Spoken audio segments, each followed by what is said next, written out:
Yeah! When you think of Chinese Kung Fu, names like Bruce Lee, Jackie Chan, Jet Li, or maybe even Kung Fu Panda come to mind, right? But do you know where the birthplace of Chinese Kung Fu really is?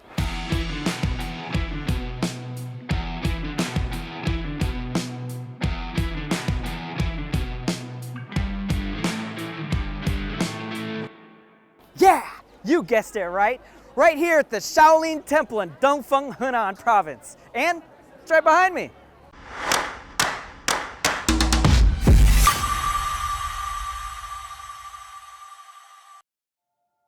The Shaolin Temple is nestled in the forests of Shaoshi Hill within the Zhongshan mountain range. It was founded in 495 AD. It is revered as the ancestral monastery of Chan Buddhism and is a World Heritage Site, marking it one of China's most popular tourist attractions. It's often said that all Kung Fu finds its origins here, making it a coveted destination for Kung Fu enthusiasts worldwide. So how has the Shaolin Temple remained the holy land of Kung Fu for thousands of years? And just how formidable are the Shaolin monks here today? Well, luckily, I have a friend who's been training Kung Fu here, and he's willing to give us a whole tour of the temple. So let's go find some answers. Yeah? Jason! What's up, man? Oh my God, bro, long time no see. How you been? doing? I'm good, bro. Man, look at you. You got a haircut. You're looking buff. You know, I just want to try and blend in with my new family, that's all. Let's go meet your family. All right, let's go.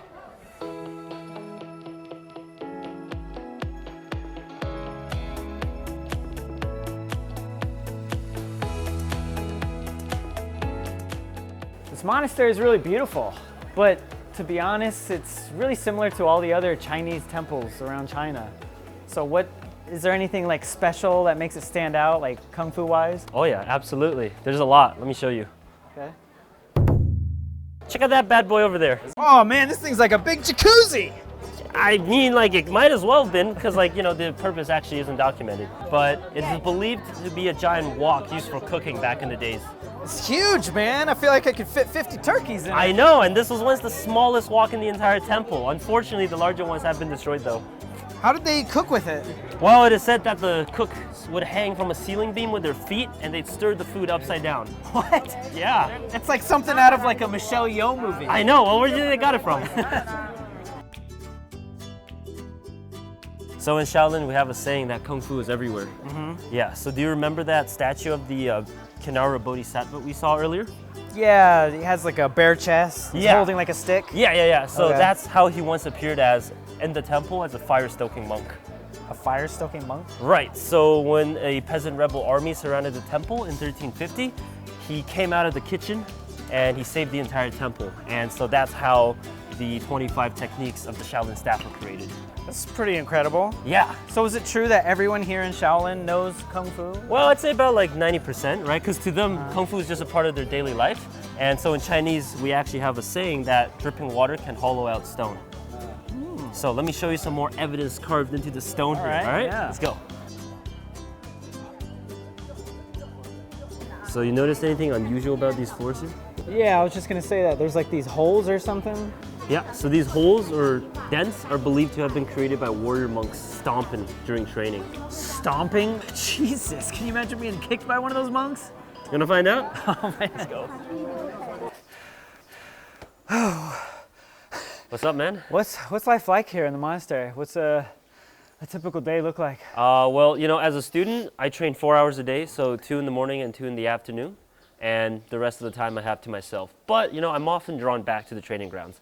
But for the warrior monks, their day is a little bit different. So they start at the crack of dawn with some hardcore training, like running up mountains, right? And then it's just all sweating day in and day out. But it's not all fists and kicks, so they also hit the books as well, right? So they have special academic classes for the monks, like for Buddhism and other subjects as well, right? And in the other times, they would perform manual labor, help the older monks if they need to. Sounds tedious, man, like school or something. Well, it's more so discipline, I'd say. It is tough, but it's also very rewarding. So was it worth it, man? Coming all the way out here, spending half your savings? Absolutely, man. It was worth every penny, because this place, to me, is like what the NBA is to basketball players. This is the ultimate place to train. But honestly, the longer I stay here, the more magic I feel. And you know, for me now, it's not just about Kung Fu anymore. right? And because I think just coming here and training not only improved my physical body, but it has also improved me mentally and spiritually as well. So can you show me something physical, maybe?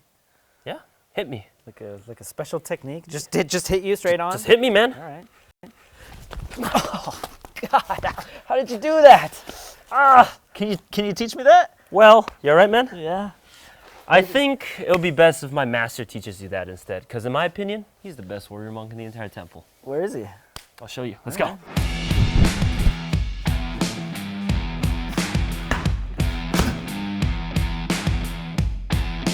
师傅好。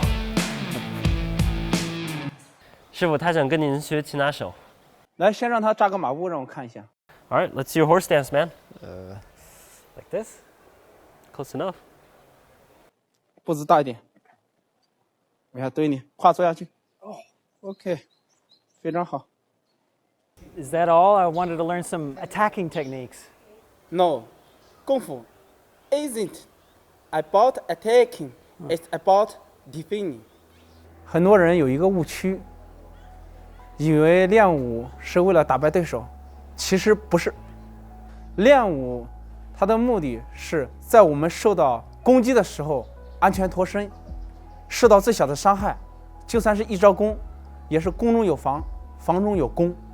武术技艺拳法都是少林功夫的表现形式，背后有佛教信仰和禅宗文化。作为一名武僧，我觉得不光要把自己的功夫练好，还要好好的参禅。有时候我会去禅堂打坐，让自己的内心静下来。所以说，少林寺传承的是一种禅武文化，是动静的结合，身心的结合。我当教练10多年了，教过小学生，也有很多海外弟子。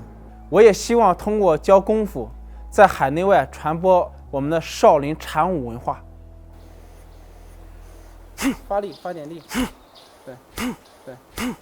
哎，现在就好多了。对，很好。很好。 In the lingering glow of the setting sun, Master Shi and Jia bid me a farewell as I left Shaolin. The monks were returning from their work in the mountains, and evening classes awaited them. At first, I just wanted to see a kung fu performance or learn a few tricks. Only after arriving did I understand that learning kung fu isn't about performing or becoming the next Bruce Lee. Master Shi explained that in Chinese, the term kung fu also symbolizes time and effort. To truly grasp Kung Fu, one must dedicate both time and sweat. I'm truly glad for the opportunity to have experienced Shaolin firsthand. For a brief moment, I felt as if I were part of the temple, even if it was just for a fleeting moment. This is so hard. How much longer do I have to do this? About 5 more minutes. Oh, God, I don't think I'm gonna make it. Nah, don't say that, bro. You got this. Just apply more Chan and you're good.